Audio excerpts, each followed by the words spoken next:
There's a specific kind of magic in the Victorian Goldfields, a landscape deeply scarred by its history, yet slowly being reclaimed by the bush.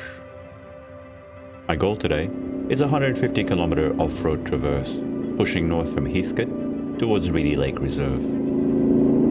But I'm not just here for the ride. I spent the last few months refining my camera kit, and I have a new perspective on this journey. The team at Insta360 sent over one of their X5 to see if I can capture my ride in a way I've never been able to before.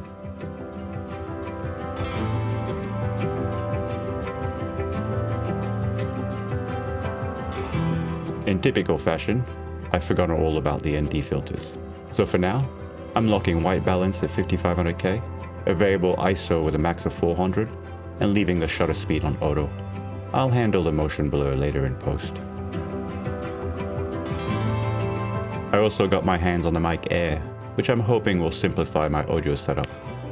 Honestly, it's become a bit of a convoluted mess lately.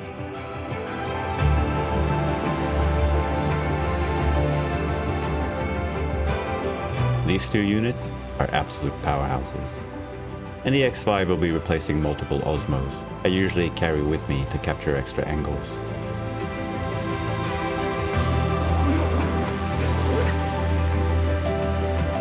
As the old saying goes, proper planning prevents piss poor performance, or the 6 Ps. I'm dialing in some mounting points and figuring out angles before I set off.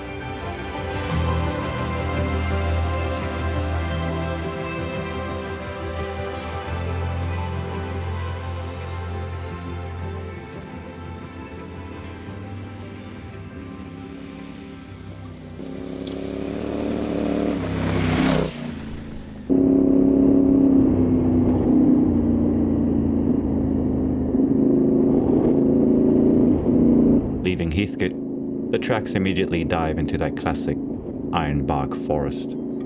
This area was part of the heart of the 1850s gold rush, and if you look past the scrub, you can still see the old mine tailings and diggings.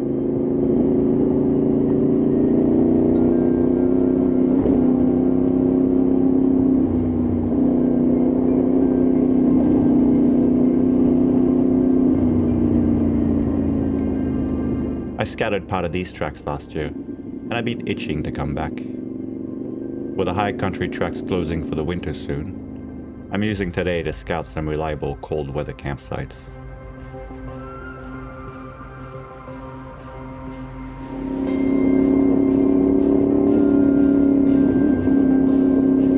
A 150 kilometers might not sound like a lot on tarmac, but out here, every kilometer is earned. The trails are fast flowing, but the surface is loose, unpredictable, and shifting. As I push north, the route starts to show its teeth. The heat is picking up, and the dust is becoming a permanent part of my gear.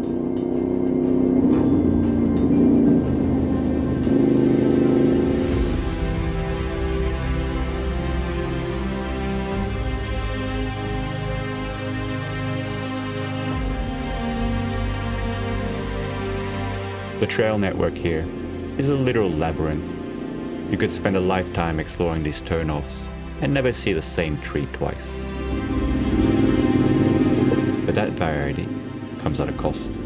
The map on my GPS looks like a giant spider web. It's incredibly easy to get seduced by a fast trail, only to realize 10 minutes later, you've been heading in the wrong direction.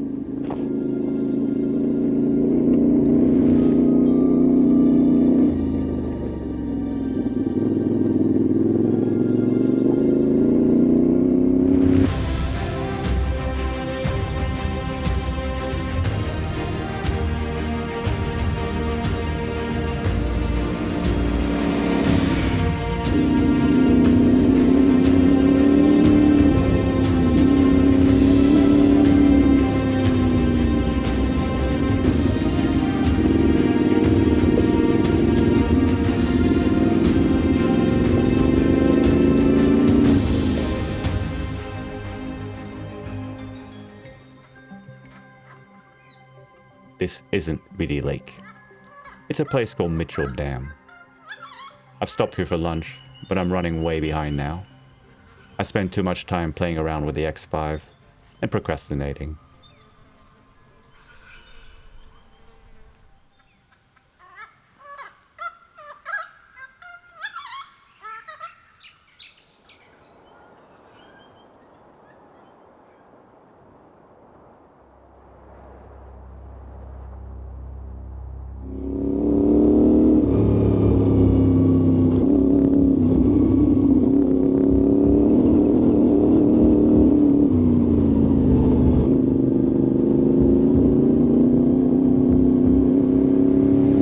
If I want to make it to the reserve before dark, the relaxed pace of the morning has to stay in the dust.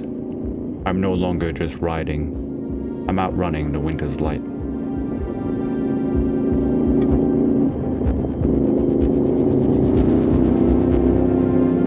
The tight ironbark tracks finally open into the long stretches of sun-baked clay. This is where you find flow, that sweet spot where the bike stops fighting the corrugation and starts skimming over the top of it, effectively skating on the landscape while the shadows grow longer by the minute.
As the sun dips towards the horizon, I've made my final push into Reedy Lake Reserve.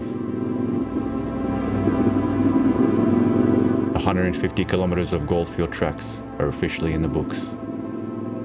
It's been a day of contrasts, from the forest of Heathcote to the wide open, shimmering northern wetlands.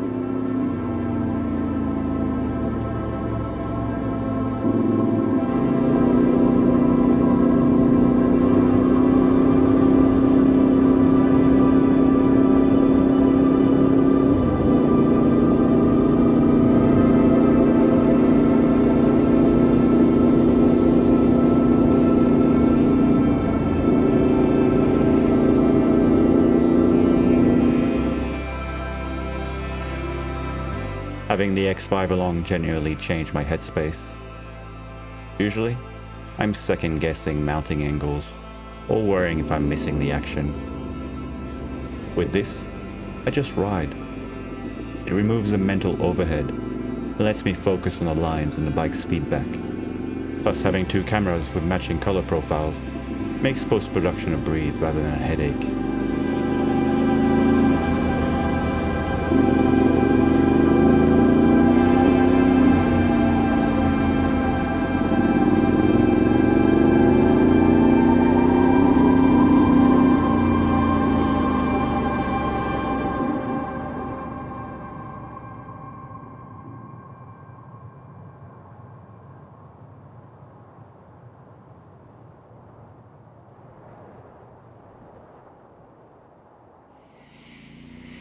Full disclosure, technically, I'm still not on the water's edge. It's about 100 meters away, but the tracks have turned into a bottomless bog. And to avoid spending the night winching the bike out of the wetland, I'm gonna call it here. Sometimes, the bush decides where your journey ends, and I'm perfectly happy with this spot. A big thanks to Insta360 for providing the gear that helped me document this adventure in a whole new way.